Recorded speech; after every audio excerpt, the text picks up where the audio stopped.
Okay, so I think we are ready to start.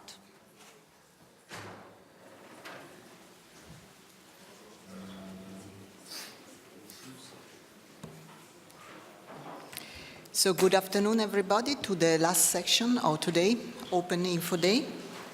And this section will give you a little bit of an overview what can be the indicative topic that will become in the next call. And if I can have the first slide, please. So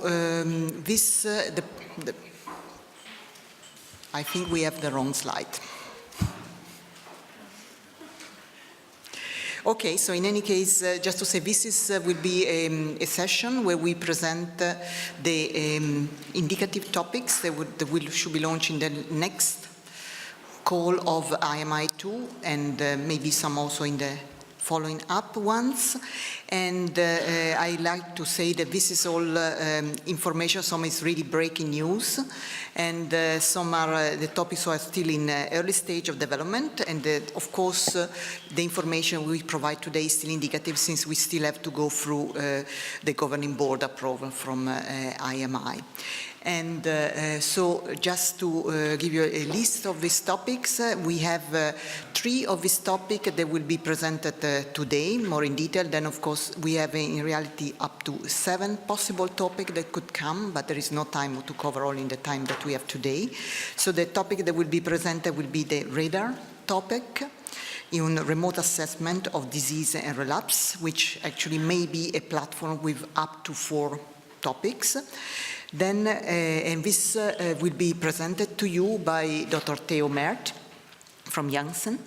Then we have another topic that is on the platform on diabetes in IMI 2, which is not, as is the first call, we have a topic on diabetes of type 1, but here instead we will look at type 2 diabetes and looking both at risk for diabetes of type 1 and progression towards enabling disease modification in this important and really impactful condition.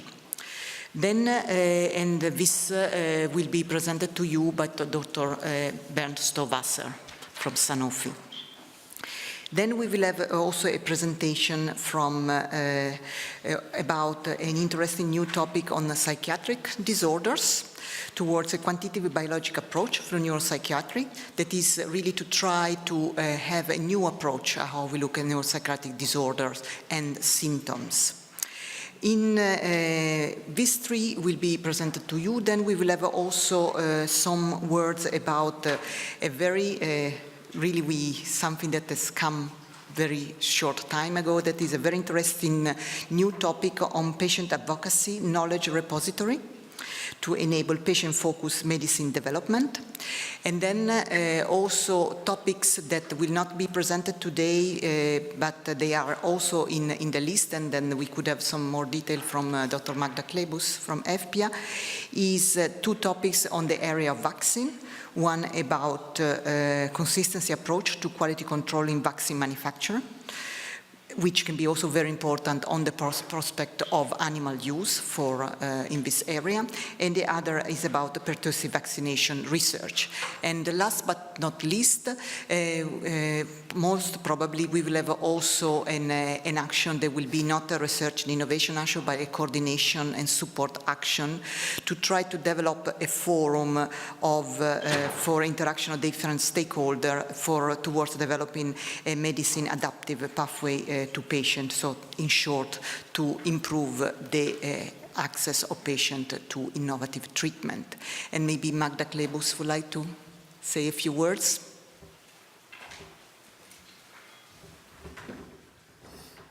Thank you very much. I would just like to make a link between the story I told you this morning and where these projects, if I could have this slide again, please, that would help. How the link is made. Could I have the slide again on screen? Whoever is the master of the slides. Okay, good. So while the slide is coming, I told you that we have prioritized 5 areas, and however, If there are topics which are from outside of those prioritized areas, there is also place for them, and they would contribute significantly to one of the areas of the strategic research agenda. I would not describe in detail what these projects are about, you would hear from the colleagues, but just to go through the list and to link them back to the story that I explained this morning. So, radar, that would be discussed is from the side of data and knowledge management enabler. However, it would be helping with some of the therapeutic areas that are prioritized too. You would hear more about it. So it is a combination of two aspects. For pre-diabetes and type 2 diabetes, clearly, this is clearly related to the diabetes and metabolism topic. So again, you see that what we are telling we would do, we are doing that in reality. The topic about the quantitative biological approach for neuropsychiatry, that's one of the topics that falls somehow out of the scope of the 5 big priorities I described, but it is sufficiently important from the point of view of impact on patients and on society, so that it has been included because it's part of the strategic research agenda. So as you see again, the story is consistent. The consistency approach to quality control in vaccine manufacture is part of the infection controls priority, and as Elisabetta highlighted, this is about also the use of animals in batch control. In reality, this project aims at removing completely the use of animals in the batch control of vaccines. So, no doubt very important, maybe not the most scientifically driven towards new treatments, but certainly extremely important from the point of view of vaccine manufacturing and release to patients. Quality. The topic on advocacy knowledge repository, patient knowledge repository, that's again a topic which is related to, that is driven from the data and knowledge management theme. However, it is a, I would say, cross-cutting theme for all the therapeutic areas, and therefore extremely important enabler of new ways of working. Pertussis, with the latest outbreak of pertussis, it's clear that this is not only a very important but also a very timely topic to be implemented. And finally, just this coordination and support action on medicine's adaptive pathways to patients. It will not be a research project for those familiar with Horizon 2020. There are research activities and coordination and support activities. This will be a coordination and support activity to do what? To make sure that across the entire portfolio of IMI, IMI2, we are developing enablers of the that would make it possible to change the research paradigm, that would enable the adaptive clinical trials, patient-centric benefit risk evaluation, adaptive pricing and reimbursement, and HTA, etc. So this coordination and support action would be an enabling action that would make it possible to not only plan for comprehensive programs, but also make sure that IMI is moving in the direction of changing the paradigms. So as you see, this is a consistent story with the consistent list with the list of priorities we've described today, and I hope that these links make it also clearer about the direction in which we go for the future. Thank you. Okay, so I think I have another couple of slides. So this I told you. So this is just to give you a little bit of an idea of the timeline, which are expected to be followed for the second call of IMI2. And as you can read here, we expect the text will be published during October, and the call will be launched in December. And also please stay tuned, because there will be, of course, other opportunity for learning about this topic, as particular our webinars and info section. So please, and all this will be published on our website. And of course, as I say, check our website, please. And we have also an info desk that is very happy and very efficient to spread around our organization all your questions and try to get it to the right person that will answer you as soon as possible. Thank you. Okay, so now I give the floor to the first presenter, that I think is Dr. Theo Meert with the radar topic.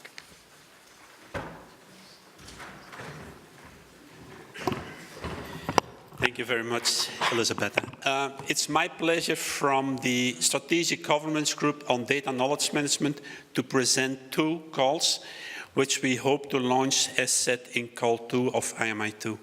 So as you will see, the one is more elaborated than the other, but that's due to the fact that the last one we just decided about 12 hours ago to be ready for launching. So you really get up-to-date information here. So let's first move to the first one. So radar, as mentioned, has already been reviewed by the Research Directory Group of EFPIA. It has been approved by the Strategic Governance Group as an important topic which we want to launch. So for us, this one is ready to go through the whole process of reviewing.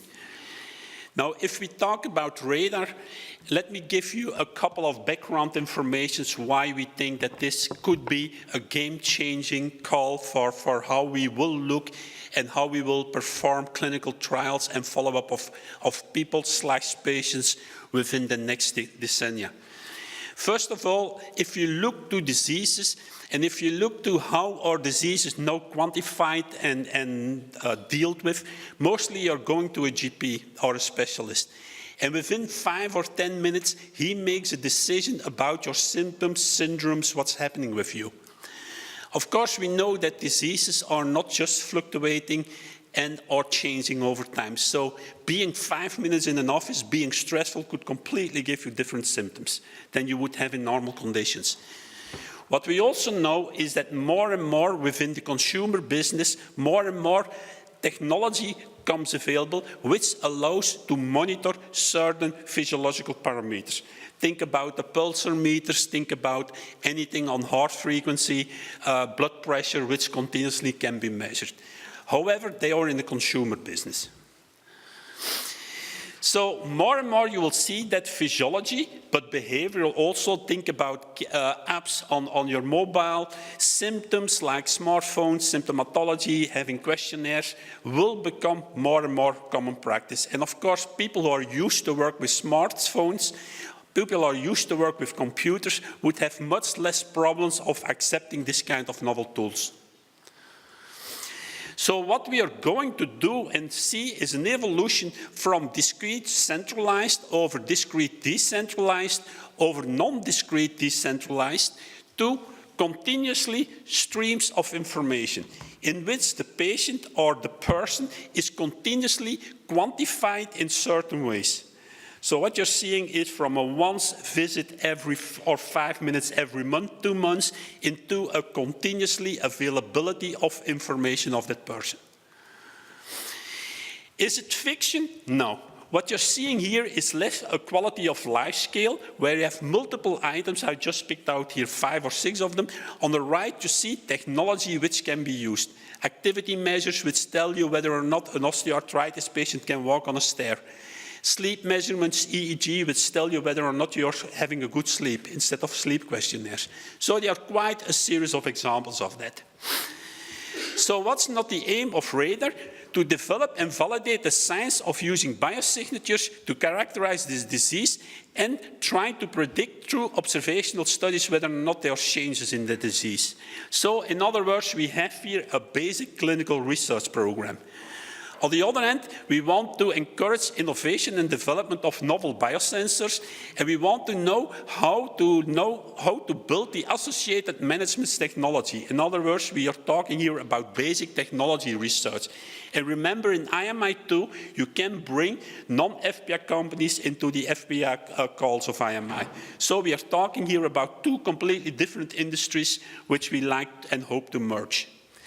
Further, we want to understand the regulatory and the patient pathways for using remote accessibility in healthcare. So in other words, the MAPS principle, which already has been indicated earlier and which is one of the key fundings also of IMI 2, is also present here. And we want to develop standards for information exchange that enable seamless integration of sensors, data management, everything related to that. In other words, there is a real major part of IT and technology research again there. So what's the idea? The idea is to start working with a portfolio of radar. So in other words, instead of launching only one single call trying to configure all, we will have multiple smaller calls dealing with the system. And these calls will be interlinked. On one hand, there will be the technology, and you could call it the horizontal bars. There will be a technology development. So they will take care of what kind of sensors, how do we deal with the IP, how do we deal with confidentiality, how do we deal with regulatory, how do we deal with patients, what's the patient's compliance, acceptance. Next to that, there will be examples in multiple diseases. Going from multiple diseases, but finally the goal is that you can have targeted populations which can match. Think, for instance, on elderly. You just want to monitor elderly, but you don't want to have 25 different biosensors on an elder patient because he is not accepting that. Doing so, we will launch at least 2 calls as a start in this call too. The first will be a CNS topic, and the aim here is to characterize and predict the changes in the disease states related to CNS. Which ones are they? We will look into multiple sclerosis and epilepsy.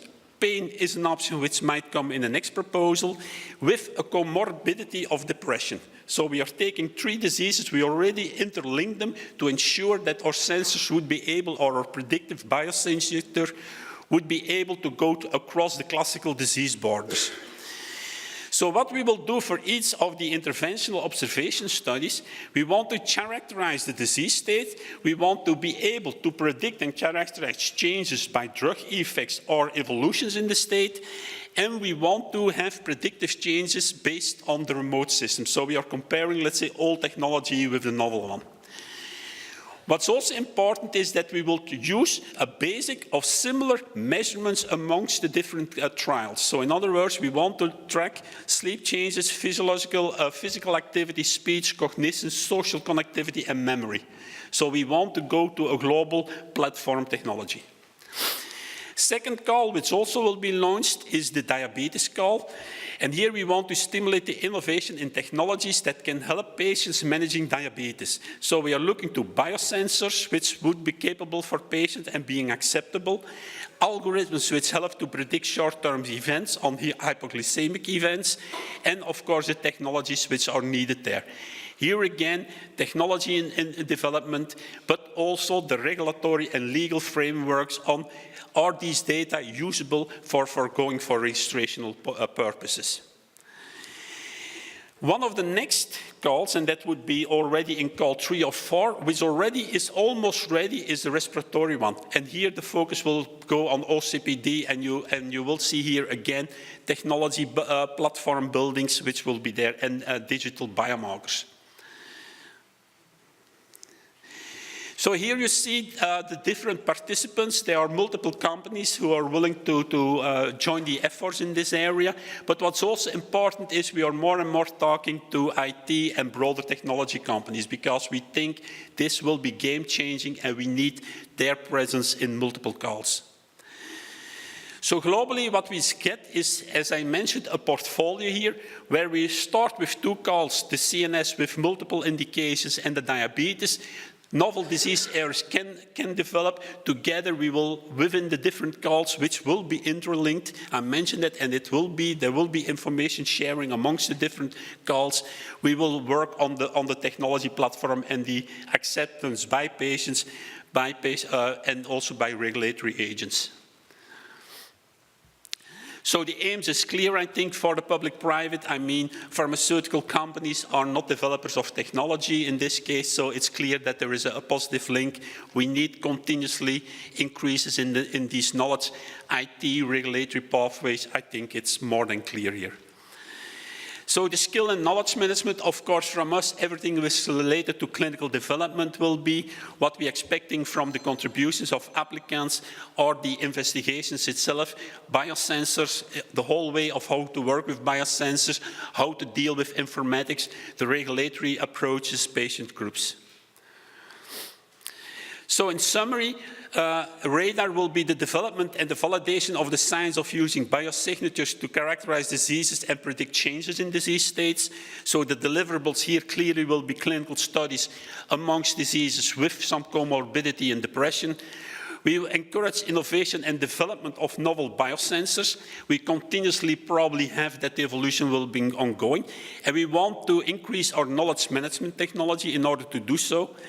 We will and need to go into the regulatory pathways to see how can we deal and how can we bring non-consumer or consumer products into a more restricted regulatory environment.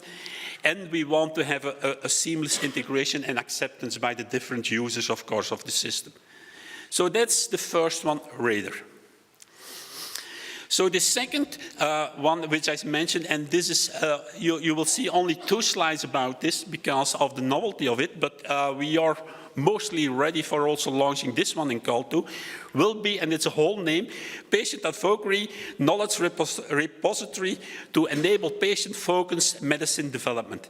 So key is the creation of a knowledge repository and supporting network of stakeholders to capture current approaches, standards, and also best practices to optimize patient engagement information from and for stakeholders.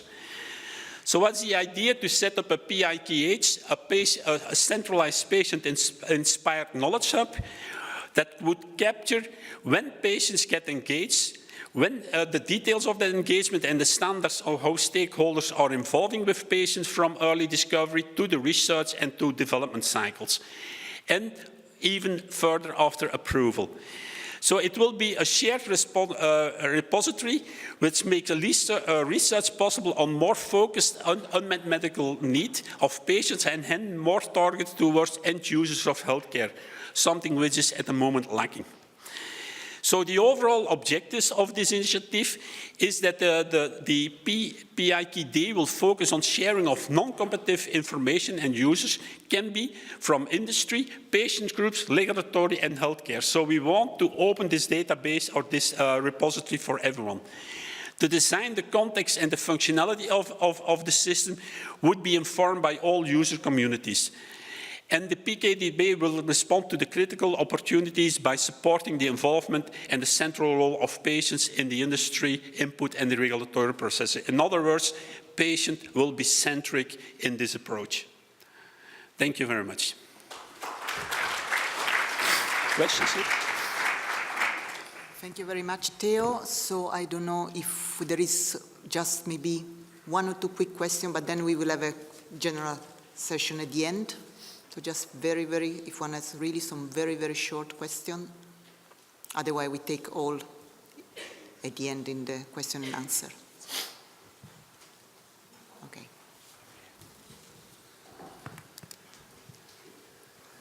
Yeah, I can see. There should be some people there.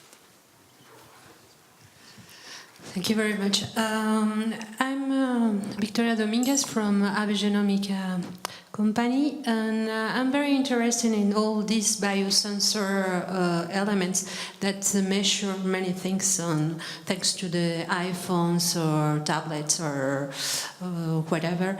But the things that it's a little bit dangerous on all these nice device, it's we are not completely the fiability of all these biosensors.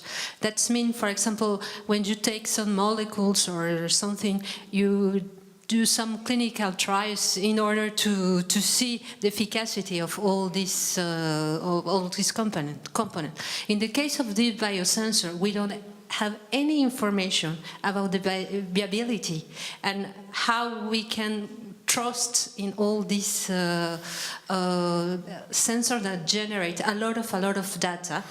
And do you thinking that, for example, is one of the possibilities to do it in a good direction in order to control more all this information and the veracity of this information?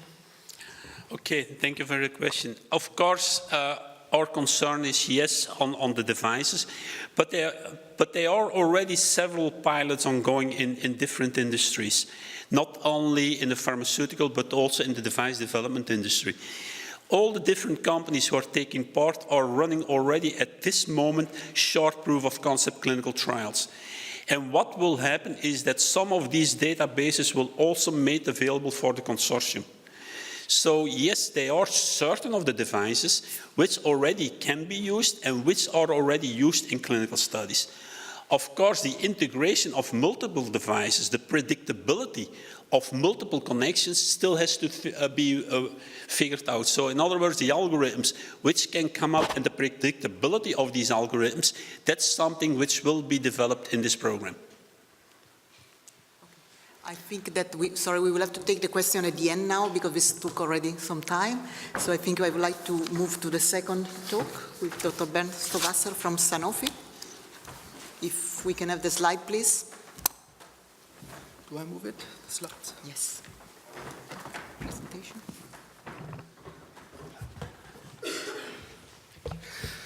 Yeah, to start my presentation, just to refer to Bayern Munich, they hired all those superstars like Ribéry and Thiago. They also hired one of the Frankfurt guys, a small, short, unimportant guy, but at the end he plays because he's not injured, and it's pretty much the same today with me here.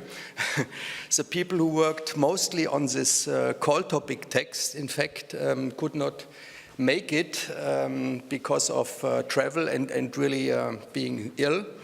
So I'm basically the representative of the strategic governing group Diabetes and Metabolic Disorder to give you an update on where we stand within the SGG, and in particular today on a new project which will be launched soon so that you have the most updated information.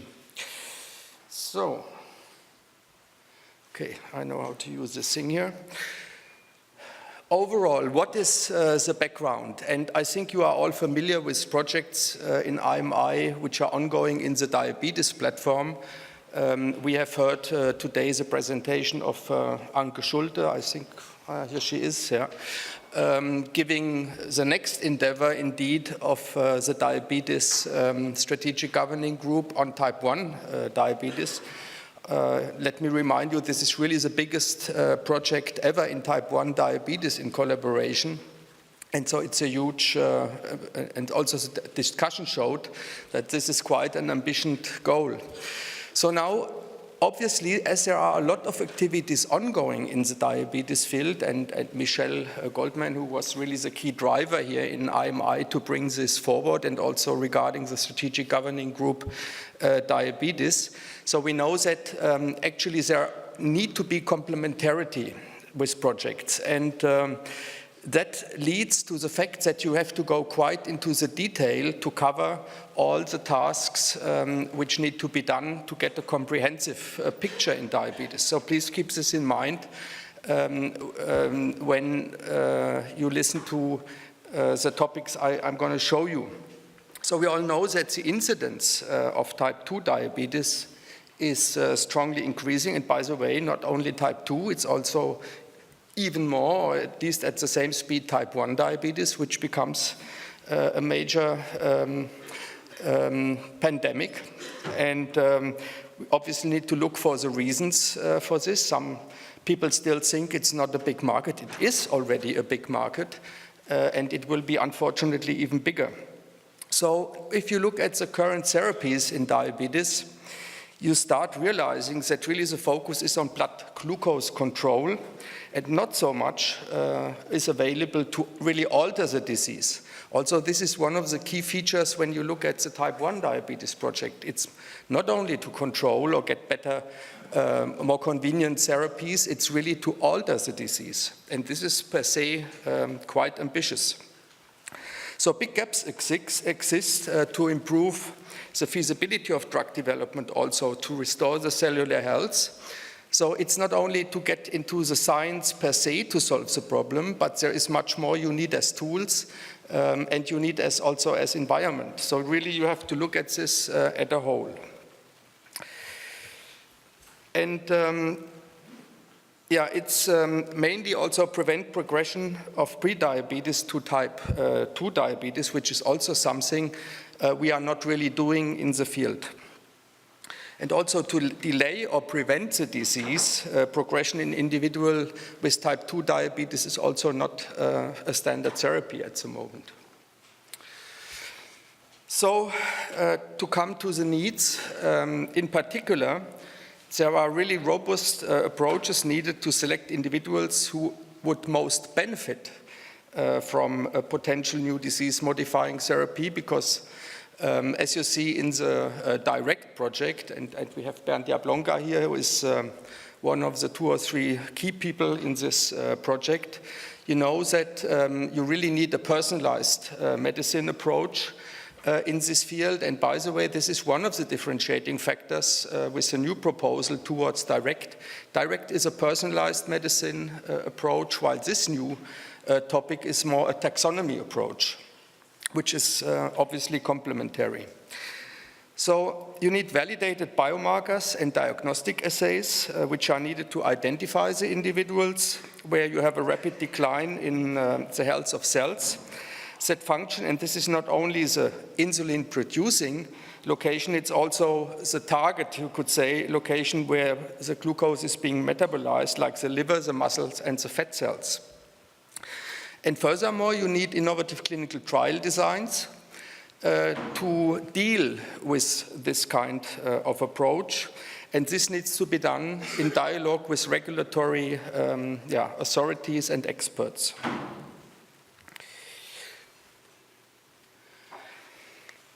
So what is the overall goal of the project?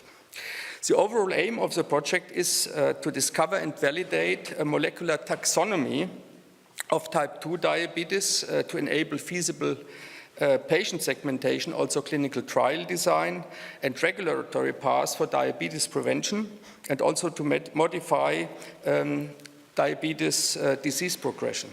So this, you could say, is the overall scope, is a taxonomy project.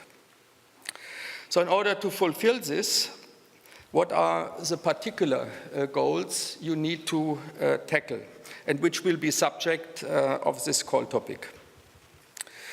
So it's to prioritize and validate a panel of human biomarkers or assays of the pancreatic beta cell stress, the function, the mass, and also the death to enable prospective selection of subjects where you have a rapid progression from pre-diabetes to type 2 diabetes. By the way, also this is a differentiating from the DIRECT project to extend the question into the pre-diabetes.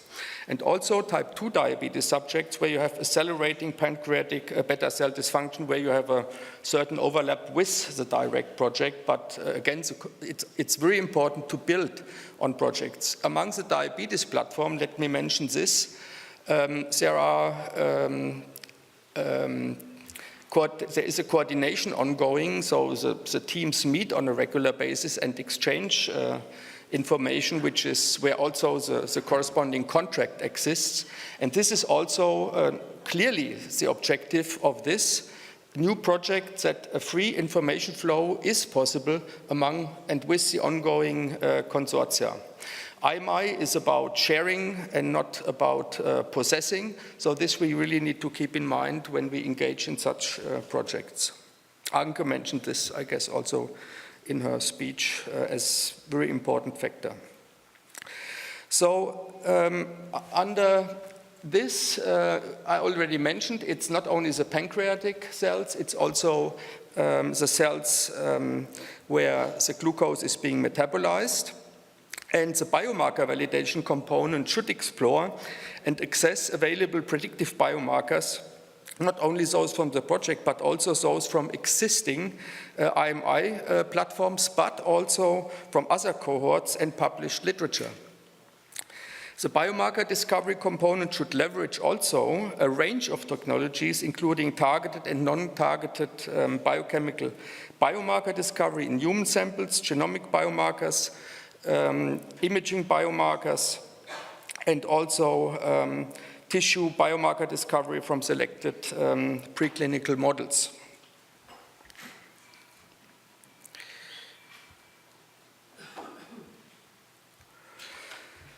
So when you talk about prioritization and validation of the human biomarkers, again, it's not only the pancreatic beta cell, it's also the impaired hepatic, skeletal muscle, and adipose cellular functions contributing to progression of insulin resistance. And also here, a range of technologies should be leveraged, including ex vivo models and also human samples and selected preclinical models to generate a validated biomarker panel. So also this should reflect multiple mechanisms of pathophysiology of insulin resistance, including the biomarkers reflective for the related cells like the skeletal muscle, adipose, cellular dysfunction, and hepatic cells.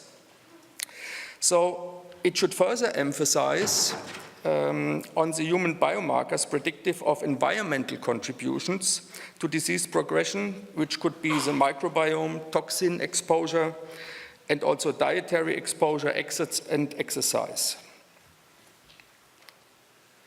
So now those are the validation and scientific objectives, but also, and I mentioned this, it's important to do this in collaboration with regulatory authorities. Therefore, it is important in parallel, which maybe is not the very first priority, but it is key in this project, to elaborate the regulatory approach with regulatory experts. So including adaptive clinical trial designs, which is very often still a dream in drug development, because many physicians who really write the protocols are scared that at the end they will have a very innovative trial design, but the FDA will say, well, we need more proof. So this is really the day-to-day business in drug development, and clearly here's an opportunity to advance this on this neutral platform, because as we know from projects like PROTECT, you have a neutral platform where you can discuss a lot of the questions directly with regulatory key players. On top of this, this is the last objective listed here, we also have to look at the financial parameters in diabetes, especially when we go for disease-modifying approaches in the early stage, again, which is currently not foreseen as reimbursable measure at all. So clearly we have to look who at the end is going to pay, what is the new therapy worth, and to really deal upfront with monetary factors. So this modeling should engage multidisciplinary teams of patient advocates, healthcare economists, and also healthcare payers, which is a platform also on a neutral IMI project then. So if you look at the key deliverables, in principle, I would, if I go through them, I basically repeat really the objectives. It's a translation of the objectives into the deliverables. But to mention, it's a validation and the discovery of human phenotypes and biomarker panels predictive of rapid declines in pancreatic beta cell health. And the same when we talk about the insulin action, targeted hepatic, skeletal muscles, and adipose cellular functions. At the end, this needs to result into a prioritization and selection of robust phenotypes and biomarker panels that enable feasible prospective patient segmentation and selection for clinical trials with new clinical trial designs and available regular pathways to assess the new therapeutic options for prevention, and again, progression from pre-diabetes to type 2 diabetes and acceleration of type 2 diabetes disease progression. Yeah, and I mentioned finally that you need to have a model to validate the financial parameters of new treatments. So the applicant consortium is obviously, like in the type 1 diabetes project, in front of a big challenge. And so the preferred applicant consortium should be comprised of a network of academic, basic, translational, clinical research scientists. Regulatory expertise should be there, and in this case, This project will be led by Lilly. I would not say this if it would be a project by Sanofi. The applicant consortium should have a project management organization who is to manage the project. So this is very important, but you will find this in the call topic text. There are different, I would say, approaches, and it's good, the world is different. Some companies take the lead in detail, other companies delegate this, and here we really have, of course, then under the leadership of the project leader, you have to bring in a project management organization. So the applicant investigators should include complementary expertise in biomarker discovery across a broad range of specific technologies, like in human pancreatic cells, hepatic muscle and adipose biology, in conducting intense clinical phenotyping of prediabetes and type 2 diabetes patients, and in prospective and retrospective assembly and assessment of large longitudinal cohorts and biobanks. So this leads to the key question which arises. Obviously, a very good chance will have those who bring a lot of samples and or data from their own repository onto the table, because again, the quantity of available data and samples is important, not only the quality, you need to have access. So this means when you have samples or when you have data, you need to look into the legal frame so that the informed consent is giving the opportunity to do further studies on what you have, and that you are not limited. This, of course, is not only important for the academic, but also for the pharma companies. When they engage, they need to look carefully on what they can provide to the project or not. This will be a major thing. So valuable assets that the applicants could provide would be relevant existing data sets and existing clinical studies, as mentioned, relevant clinical cohorts and registries, relevant biobanks and biosamples, and what also would be great is involvement of patient organization, especially when you look at ethical considerations. So, again, this is also a proposal like the typical IMI project. You have the work package with the management and communication and administration, quite an important one, because IMI is always about application, and this needs to be managed very well. So there is a work package on data integration, and then work package 3 and 4 are on the pancreatic cell biomarker prioritization and selection, and work package 4 is for the target organs like liver, muscle, adipose cell, and the corresponding biomarker prioritization and selection.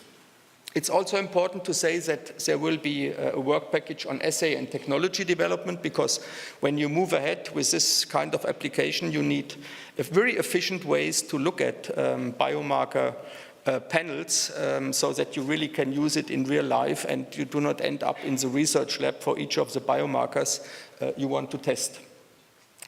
And then we have work package 6 and 7, which will be related to regulatory and economic considerations. So, to come to the end, further details and timelines. So we will have the status is it's currently in consultation process. October 7, which is quite soon, publication of indicative topic text on the IMI website. December 12, launch of the call, and March 24 would be then the deadline for submission of expression of interest. So let me give you maybe finally, in very few bullet points, the key factors to remember.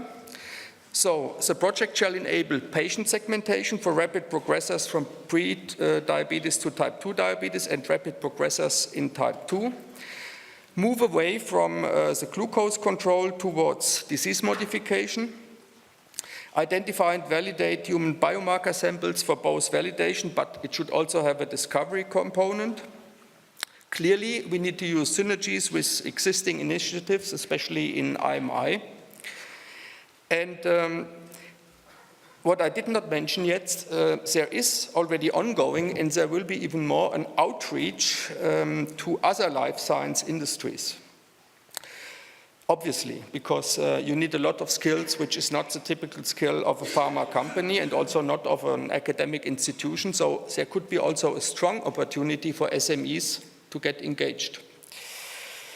So I guess finally, there might be a second phase. So the initial duration is 4 years, but there might be a second phase, which will be a more clinical phase, prospective phase to test prospectively. This obviously depends on the success of the initial projects where the applicants apply now. So don't apply now for a phase 2, it's just phase 1. But there might be a 3-year prospective clinical prevention trial add-on, which is a general opportunity now anyway in the new IMI 2 frame. So I think let's come to the end. Thank you very much, Bernd. And I think for the sake of time, I think we will go to the last presenter and the last topic, and then we will take all the questions at the end. Thank you. So I'm happy to introduce you to Dr. Hugh Marsten from Lilly that will present his topic on towards a quantitative biological approach for neuropsychiatry. Thank you, Elisabetta, for the introduction. My apologies for the noise is off. So a slight change in pace. I think you've been doing mainly diabetes and diseases of the eye today, but really this proposal has come out of discussions probably ranging over 2 to 3 years within the neuropsychiatric aspects of a number of the European companies as to how actually we can initiate truly innovative medicines in the area of neuropsychiatry. So do we really have a problem? Well, I think anybody who knows anything about neuropsychiatry will find that a fairly easy one to answer, and the answer is yes. If we have a look at the history of innovative drug discovery in the area, we can probably realistically say it has pretty much completely stalled in the last 20 to 30 years. Now, that doesn't mean there haven't been improvements, but true innovation has been very hard to find.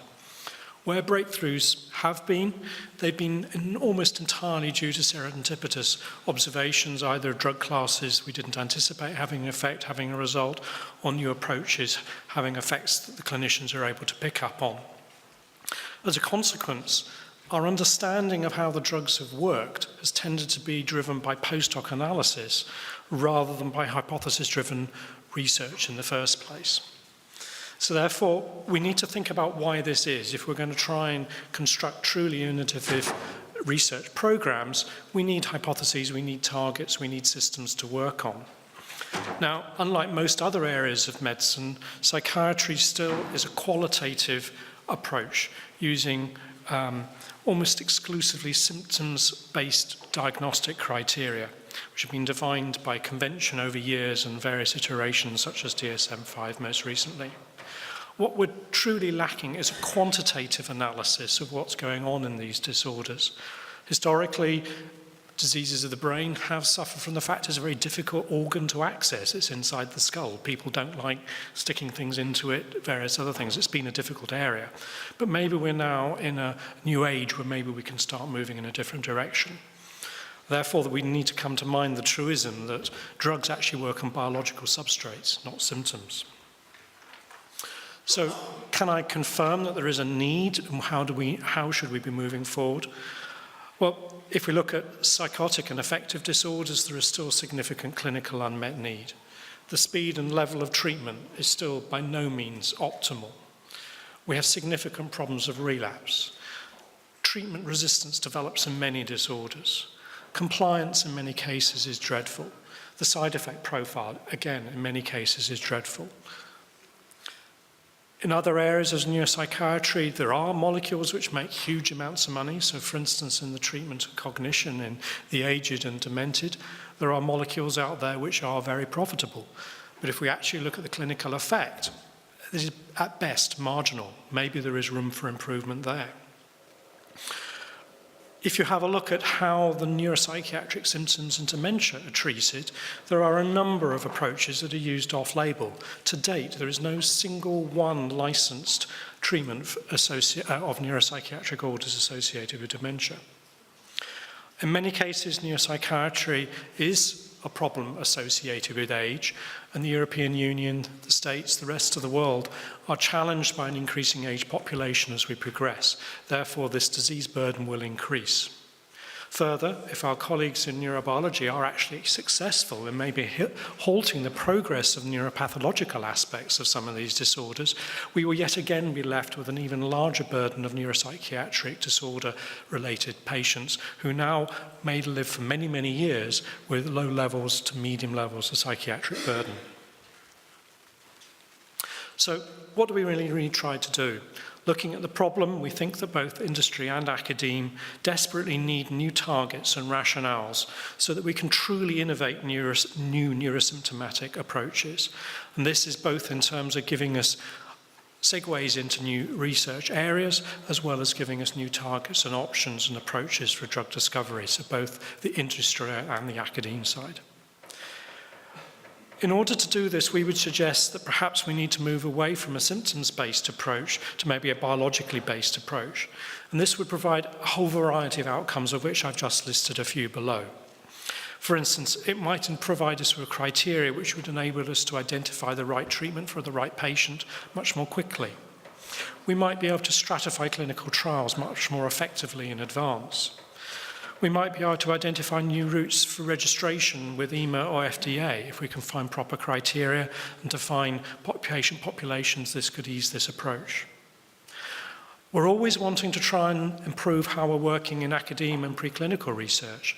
True understanding of the biological correlates of what's actually happening in the neuropsychiatric conditions in humans could very well enhance our ability to first reverse translate back into the preclinical domain, then carry out the appropriate drug discovery to then carry out effective forward translation. Why do now? Why rather than years ago or in years in the future? Maybe years in the future is the answer, but we need to always be considering what the options are. We believe that there is an increasing basket of tools and techniques available that, if we actually approached, might actually enable us to move things forward fairly effectively. There have been significant advances in the understanding of EEG, evoked responses, MEG. Imaging is moving forward all the time with new algorithms in MRI scanning, new ligands in PET, our ability to track amyloid and tau deposition in the neurodegenerative disorders, for instance. Neuropsychological testing is moving on leaps and bounds in terms of its speed, affordability, and ability to be applied in clinical scenarios. The ability to carry out biomarker platform analysis on blood or other tissues is again increasing in terms of its ability to be turned around cost effectively and quickly. We are indeed also improving our ability to collate, analyze, interpret multi-site data across multi-factor data sets. Big data is a reality now, and the skills and techniques that the IT community are developing potentially gives us the opportunity to address what potentially are very large and complex data sets. Further, many clinical indices are now eventually becoming directly homologous to what we can measure in the preclinical context. So, for instance, if we're taking EEG in humans, this is now a reality that it can be measured in real time in freely moving rodents. If you're looking at PET or some other systems like these, again, we can begin to do these in animals. MRI and 2DG oxygen consumption in brain in humans can now be mapped using O2 amperometry. All these things are enabling us to crack some of these questions, we hope, for the first time effectively. Our understanding of neuropsychiatric genetics provides another parameter that could be added into an analysis. Our ability to define clinical cohorts is progressing all the time, particularly across Europe as the various health services come together to pool their data. We think together this enables us an ability to understand the neural circuits and perhaps use information such as the connectome to probe the answers that we would achieve. So the concept would be to take a battery of techniques that would be implemented to assess subjects in, I stress, an unbiased manner, both clinically and by homology preclinically. This could be done by taking one or more traditional symptom domains. Purely, for example, psychosis could be used to look at 2 different patient groups. So, for instance, we know that psychosis is a major issue in dementia. We also know that psychosis is a major issue in schizophrenia. At a biological level, how do they compare and contrast? Can we can we separate them? Can we look at the underlying biological substrates?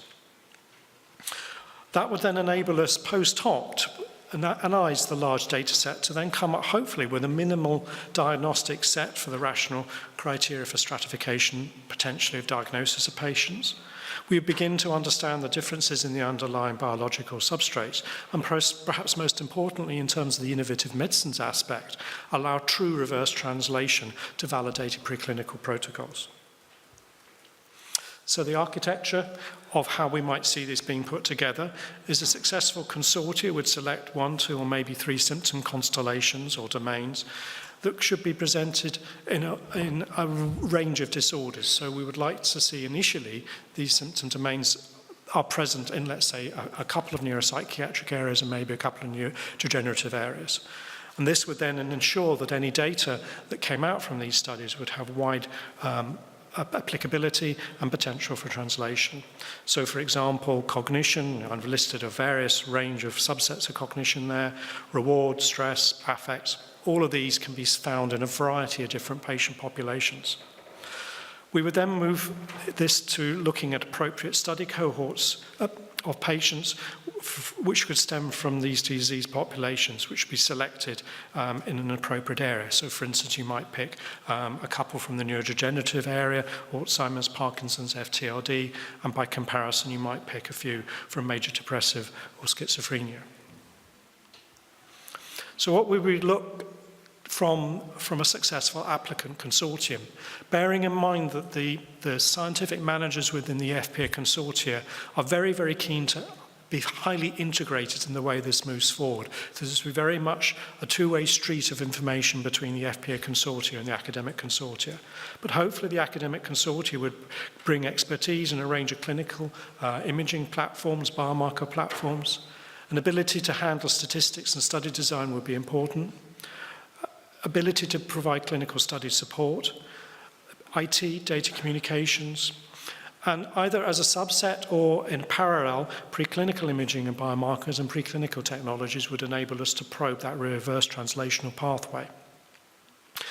Some experience and regulatory expertise would be useful, though again the FPA partners would endeavour to bring that to bear as well.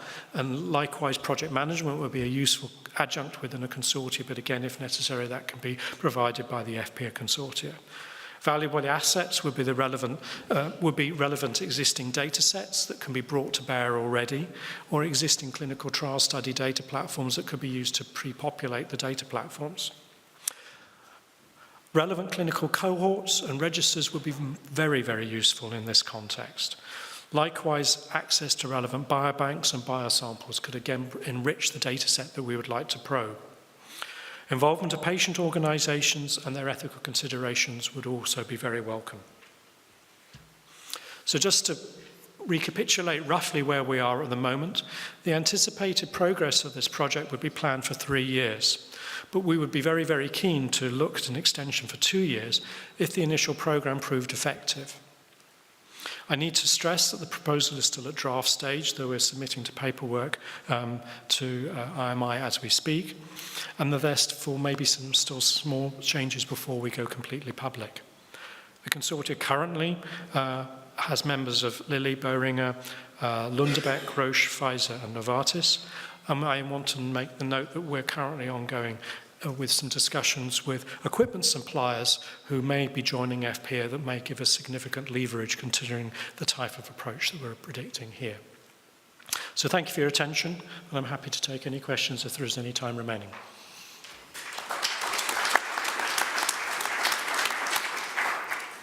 Okay, thank you very much. So now we can open for question and answer, and we will have both questions from the audience, and I think also we will have some questions that will come through the web streaming. So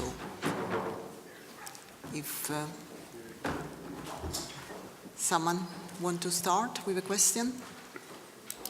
Hi. Please, can you tell also your name when introduce yourself? Thank you. Yes. Hi, my name is Sophia Kuhn. I'm actually a science communicator, but I also do some proposal writing. My question is actually for Theo. You might have mentioned this, but when you talked about the different calls in radar, did you mention the cardiovascular side and when that would be launched and who the industrial partners would be for this specific call? The cardiovascular side is a group which has been approached and it's under debate, but that's surely not in the first launch. But it's a topic which is on the screen of radar. Do you have any indication of timeline, anything like that? It has to depend on further discussions. Okay, thank you.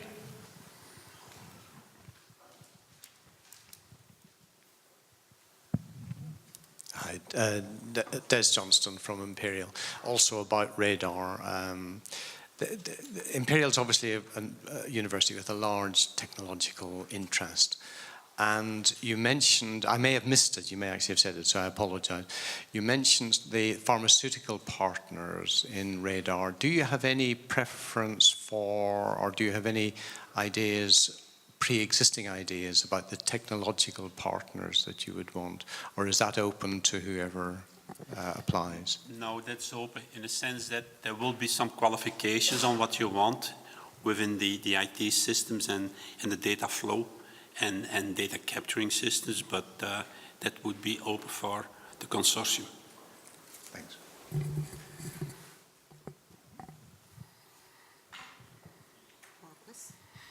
There's a question over there, please.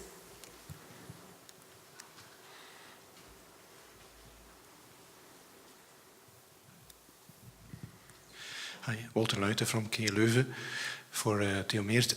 Could you maybe clarify, I might have misunderstood, but I thought you said in the CNS part you wanted radar to develop technologies for particularly the monitoring of epilepsy and also for MS. But then later on in your presentation you talked about running a clinical trial for depression. So I was a bit confused about that. No, yeah. We are looking to comorbidity. So in other words, we will take patient populations being groups in epilepsy and groups within MS, but also we are measuring depression in these groups. So it's an overlap of disease point. Why? Because in the ultimate goal, we want to go to a measurement of the normal between brackets or subpopulation like the elderly. And there you want to have an idea about, is there a mood change, are there other changes? So you're challenging your system even more than going for a precise set for a specific disease indication.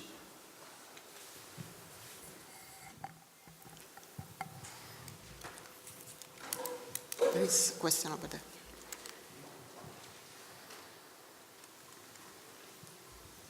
Hello, my name is Simon Haafs from ICT for Brain, Body and Behavior. And I was wondering on the radar project, will you develop new sensors or will you have a whole scale of different possible sensors and then scale them down to which one that would suit best your goal? I think, as was mentioned of one of the goals, we, meaning the EFPIA partners, will not develop sensors, but we expect or leave the possibility that the consortium or the joining biotechs and our IT companies and our consortium members will do so. Of course, what we always will see is that there will be an evolution in sensor technology over time. So somewhere you want to start with what's there, building a kind of standard, and against that standard, looking into novel technological evolutions. Okay.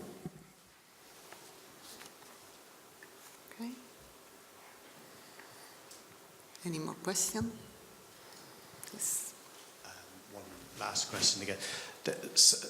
There's potential overlap, quite a lot of overlap between radar and the diabetes project, because some of the people that I know, for example, are interested in developing technology in order to get people to modify their lifestyle in order to prevent diabetes or to improve the management of their diabetes.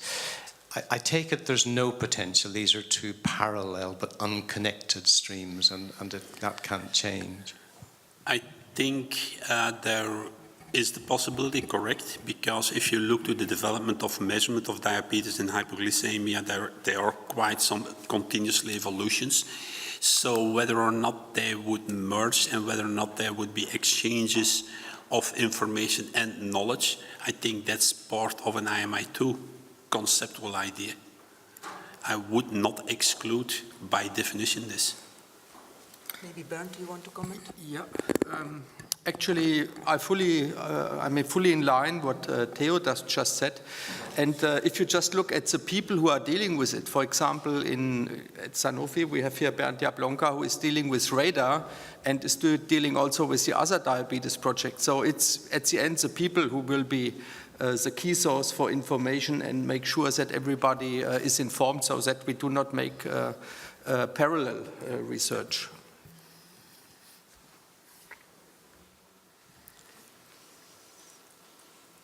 Any more questions? I don't know if there is something should come also from the web stream, but I don't see anything. I don't know if there is, the system is working. Okay, in the meantime, maybe I like to have a question for you. And actually, just saying, we are now starting, and see something that is, I think, quite new to try to talk also about comorbidity. And the fact that often, especially I think when we talk about aging, and here we're talking about people that have more than one condition, and for example, so when we talk about neurodegenerative condition and diabetes will be one thing, and of course neurodegeneration and psychiatry. And so I think this is the next challenge also for the drug developer, possibly, and I don't know if you want to comment on this. No, Elisabetta, thank you for the comments. That they're well made. It is clear that the patient populations we're beginning to need to address are getting ever more complex, particularly as we're dealing with a more elderly population. There will be comorbidities, there will be different biologies going on at all the time. So both in terms of understanding the biological substrates which are coming to the potential symptoms that we're trying to deal with, there may also be complexity in terms of interacting pharmacologies. If we're giving a diabetic drug, that may be affecting cognition. We need to understand these sorts of things. So getting better biomarkers, whether you're coming at it purely from diabetes or coming at it from psychiatry, or understanding what the fundamental mechanisms are all important. So yes, it's a complex one, but if we can get more parameters that we can measure more effectively, hopefully we can unravel it and keep track of how we move these new approaches forward and develop new ones. Thank you very much. So I think now we are going to close, and Michelle Goldman would like to say some word.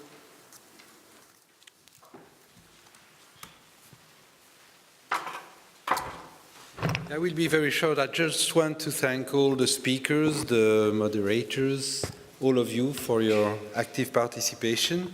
I think that, as you will see, IMI 2 is now on the right track, and I hope that many of you will be interested to apply to the future call for proposal.